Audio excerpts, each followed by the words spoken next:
नमस्कार, आप देख रहे हैं दैनिक ट्रिब्यून और मैं हूं भगवत सिंह। आज हमारे साथ एक यंग राइटर है जिन्होंने एक बुक लिखी है रिसेंटली, निकाशा लूथरा इनका नाम है, और इनसे पूछते हैं कि इन्होंने इतनी कम एज में कैसे ये बुक लिख डाली। निकाशा, आपका बहुत बहुत स्वागत है। Thank you so much. First of all आप अपनी बुक के बारे में बताएं, क्या ये बुक का नेम है और आपने कैसे ये टाइटल सोचा? मेरी किताब का नाम है lost and found in Kashmir. ये एक फिक्शनलाइज नैरेटिव है जो इंस्पायर हुआ है पहलगाम अटैक से। एंड मैं 2 साल से ये किताब लिख रही हूँ। एंड पहले मैंने बहुत सारी रिसर्च करी कश्मीर के बारे में जानने के लिए, उनके लोगों के बारे में जानने के लिए। एंड कश्मीर की हिस्ट्री जितनी खूबसूरत है उतनी ही दुख भरी भी है। तो मैं काफ़ी इम्पैक्ट हुई थी जब मैं अपनी रिसर्च मोड में थी।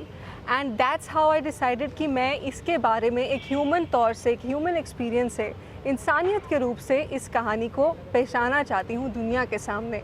तो मुझे यही लगता है कि कलाकारों की यही रिस्पॉन्सिबिलिटी होती है कि सोसाइटी को, जैसी सोसाइटी है वैसा एक सच का आईना उनके सामने दर्ज करना एक कलाकार का काम होता है। तो मैंने वही करने की कोशिश की है। पहलगाम अटैक की अगर हम बात करें, जब ये अटैक हुआ था तो पूरे देश में बहुत सच्ची में इसकी बहुत निंदा हुई थी और पाकिस्तान की नारेबाजी भी हुई थी। लेकिन आप पहलगाम अटैक के ऊपर ही क्यों, उस स्पेशल हम सिचुएशन की बात करें तो उसने आपको कैसे झकझोर दिया? पहलगाम अटैक्स बिकॉज़ इतने रिसेंटली हुए हैं। एंड मैंने ये इसलिए चूज़ किया बिकॉज़ जैसे आपने कहा पूरा देश इतना ज़्यादा इफ़ेक्टेड था, मैं भी बहुत ज़्यादा इफ़ेक्टेड थी। लेकिन मुझे लग रहा था कि लोगों को ये नहीं समझ आ रहा कि हेडलाइन के पार भी जो हमारे विक्टिम्स हैं, जिन्होंने एक्चुअली हादसे फेस करे हैं अपने साथ, उनके इमोशंस के बारे में हम ज़्यादा उन पे गौर नहीं कर रहे हैं। तो मुझे लगा कि किसी को आवाज़ उठानी चाहिए उनकी कहानी बताने के लिए। एंड मैंने यही कोशिश की है कि मैं एक ट्रेजेडी को एक एंटरटेनमेंट का ज़रिया ना बनाऊं, और मैं सिर्फ उस ट्रेजेडी को वैसे ही लिखूं जैसे वो सचमुच में हुई थी, क्या लोगों पे बीती थी, क्या पूरे देश पे बीती थी। तो मेरा गोल यही था इस कहानी के साथ। पहलगाम अटैक में कई लोग मारे गए थे, लेकिन किसी की कहानी को आपने टच किया है, किसी से पर्सनली आपने बात की थी इसके बाद?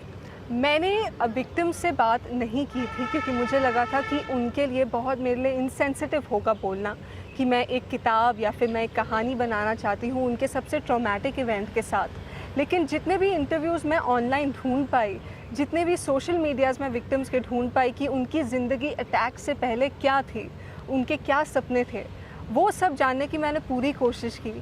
एंड उसी कोशिश के ज़रिए मैंने ये कहानी लिखी। जो सबसे ज़्यादा फेमस फ़ोटो पहलगाम अटैक्स की ये है जब वो बैठी हुई हैं अपने हस्बैंड की बॉडी के साथ। So it was really disheartening कि ये 2 लोग अपनी पूरी लाइफ प्लान कर आए थे, बस शुरू ही की थी एक ज़िंदगी एक साथ बनाना, और कैसे एक गोली के वजह से सेकंड्स में वो पूरी ज़िंदगी उनसे छीन ली गई, जबकि उनका कोई दोष भी नहीं था इसमें। तो इसलिए मैंने वही करने की कोशिश की है इस किताब के ज़रिए।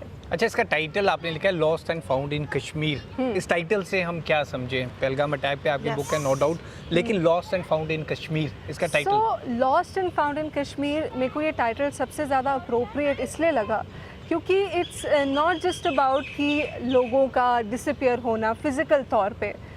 हम इंसान हर महीने बदलते हैं, हर साल बदलते हैं, हमारे कई रूप होते हैं। मैं 10 साल पहले जो इंसान थी मैं वो नहीं हूँ आज। तो it is also a journey of identity, finding yourself. अपने आप से कैसे मिलते हैं लोग दूसरों के ज़रिए, तभी ये टाइटल और शीर्षक मुझे सबसे अप्रोप्रिएट लगा। पहलगाम अटैक का तो आपने जिक्र किया, उनकी लाइफ का जिक्र किया, कुछ इन दी एंड सम अप में कुछ मैसेज भी आपने अपनी तरफ से देने की कोशिश की? यस, मेरी कोशिश यही थी, जैसे मैंने पहले बोला, कि हम हेडलाइन के पार विक्टिम्स को देखें एंड हम थोड़ी सी एम्पैथी के साथ देखें। मुझे लगता है आजकल के ज़माने में we are lacking in empathy. हमें जो इंसानियत रखनी चाहिए लोगों के लिए, उनके दुख के लिए, हम वो नहीं समझते हैं। आजकल हम सब अपने बारे में सोच रहे हैं, और ये माइंडसेट, ये ideology is not good for the world. And I think we should be more compassionate towards other people. And यही मेरी कोशिश है कि that is the lesson people take away from this story. Nikasha, आपकी एज की अगर हम बात करें, अभी रिसेंटली आपने +2 पास आउट की है और अभी आपकी ये 3rd बुक है। मतलब इतनी कम एज में राइटिंग का इतना बड़ा शौक आपको कैसे जागा और आपकी इंस्पिरेशन क्या है? सो बेसिकली मैं 7 साल की उम्र से थिएटर करती आई हूँ।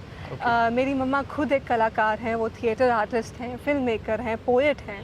तो हमारे घर में ऐसा ही कुछ माहौल रहा है बचपन से। एंड मुझे लगता है कि मेरे लिए दुनिया को ऑब्ज़र्व करना ओनली हैपन्स जब मैं अपनी कहानियों के थ्रू उसे ऑब्ज़र्व करके लिखती हूँ। तो मेरे लिए it is like therapy, it is like putting out all my thoughts on paper. तो that's why I do it.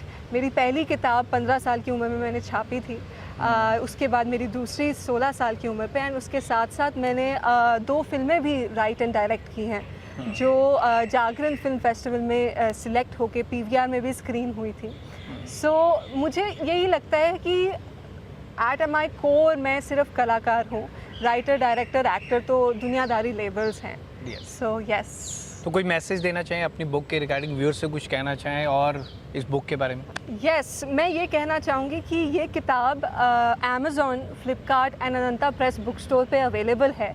अगर आप चंडीगढ़ में हैं तो कल 9 जून को 6:30 PM हम इस किताब को एक फ़िल्म, एक प्ले के ज़रिए लॉन्च कर रहे हैं ताकि ऑडियंस एंड रीडर्स को एक इंसाइट मिले कि इस किताब के अंदर दुनिया क्या है, लोग कैसे हैं, क्यों हैं जैसे वो हैं। सो अगर आपके पास वक्त हो प्लीज़ ज़रूर आइएगा mini Tagore theatre 6:30 PM tomorrow 9 June. Thank you so much. Nikasha Luthra हैं, ये काफ़ी यंग राइटर हैं, 3rd इनकी बुक है और सबसे बड़ी बात lost and found in Kashmir, Pahalgam attack के बाद उस दर्द को समझने की एक कोशिश और उसको किताब में पिरोया है इन्होंने। तो आप भी ज़रूर पढ़िए। द इंटरव्यू के लिए भगवत सिंह की रिपोर्ट।